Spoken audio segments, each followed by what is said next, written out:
Hello, guys. So I was checking my forum wall, and a person called Kunidera Fanboy was asking about talking about thinking outside the box.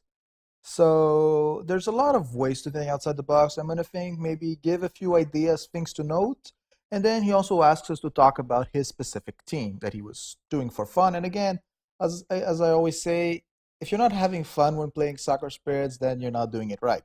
I mean, even in my team, I know there's certain things I could improve, like replace certain players. I don't do it because that's not what I'm aiming for. So, how do you think outside the box in Soccer Spirits? Well, of course, I don't need to do the whole thing, but the fast version is basically the front line's supposed to be a passer, a totem, a striker, the mid line, free reflex players, the back line, something with survival with a goalkeeper in a goalkeeper position. Now, of course, a great way to see some different ways to play and to get some ideas of some original things that can be done, like they say, out of the box. A lot of COT matches are going to force you to think that way. I'm going to think specifically, there's one who says, I can only have a goalkeeper and nothing in the back line. And I was able to survive the shots, but that wasn't my problem. My problem was getting the ball out. So what I did is I told myself who would have enough survival to maybe take two shots and take the ball out. And what I did is I put Duke as a goalkeeper. I put Beth, I put Latios Ace, all of that good stuff. And he just held the ball and walked back out. So it in a way it made me realize that Duke was extremely tanky, and I could try to build around that. There's a few of my personal COD comps and even COT comps that really are based on the fact that Duke will never die. And if you've seen certain things I've done, yes, he is like one hell of a tanky dude. Of course, stone subs help.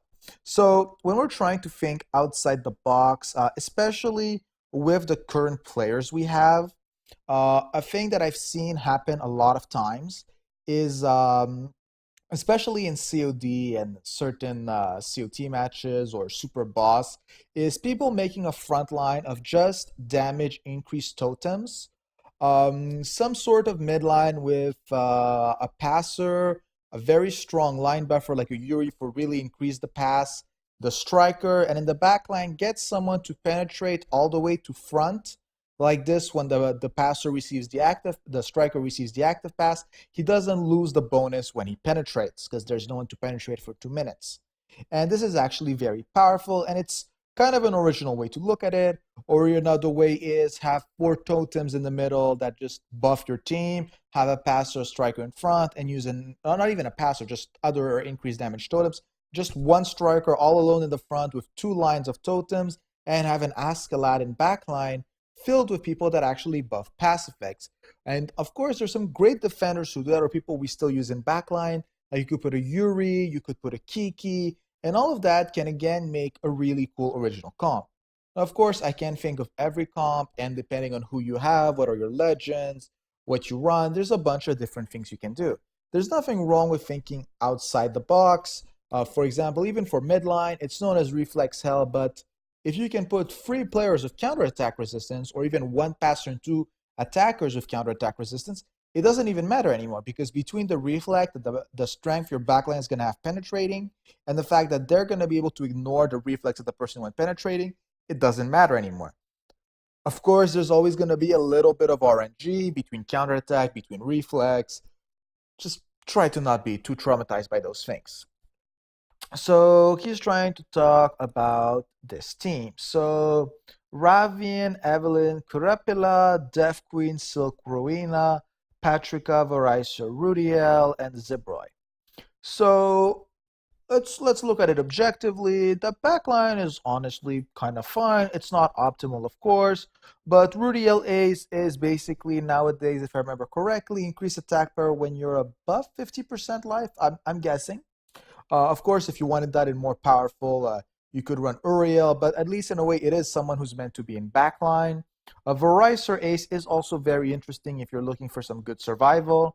Um, Death Queen Silk Rowena is honestly not the best mid. It depends what you're aiming for and what kind of line buffs. Because Death Queen, if I remember correctly, gives counterattack resistance. Again, these are players I don't run, so it could help Rowena, and Rowena, a good trick with her is actually to penetrate the front line to get her debuff there. Um, Ravian is maybe not the best on that. I mean, you got some good passers, but Ravian's content as she attacks and takes the ball back. I mean, it could work on certain matches, but this is not the most efficient team. Of course, in low-level leagues, low-level COTs, this could work. On top of it, two passers can never hurt. I would more say the main problem would more lie in the mid line. Silk is actually fine as a center mid because she heals 50%. She will give reflex to the line. Sadly, she will tend to die. Depends what exactly you're running, especially if you're running the new Wormwind unique on the line and you give her some sort of DR unique. It could work. But again, this isn't the right striker for this. If, for example, this was a one-hit KO striker, this would be much more interesting. It doesn't have to be a legendary one, especially when you're running two passers. That usually makes you think of Lucid. Although it's kind of also in the dark idea. And I hope this kind of gives ideas. If the person wants to tell me in more detail exactly what they're aiming for, I can always try to help. There's no issue. And if they want a official team, I can also help with that. But like they said, it was only for fun. So I'm just giving the opinion on how the thing is going down. So I hope this helps the people understand the basics of how it should go down. And again, it's not a bad team. It has all the key components. Just Ravian might have some serious trouble hitting, especially with the healer buffs that went down. Not healer, the passive heal goalkeeper buffs that went down. The healers got nerfed. I'm not going to talk about Virgil in this video, but let's just say it feels real bad to run him. So have a good day, guys.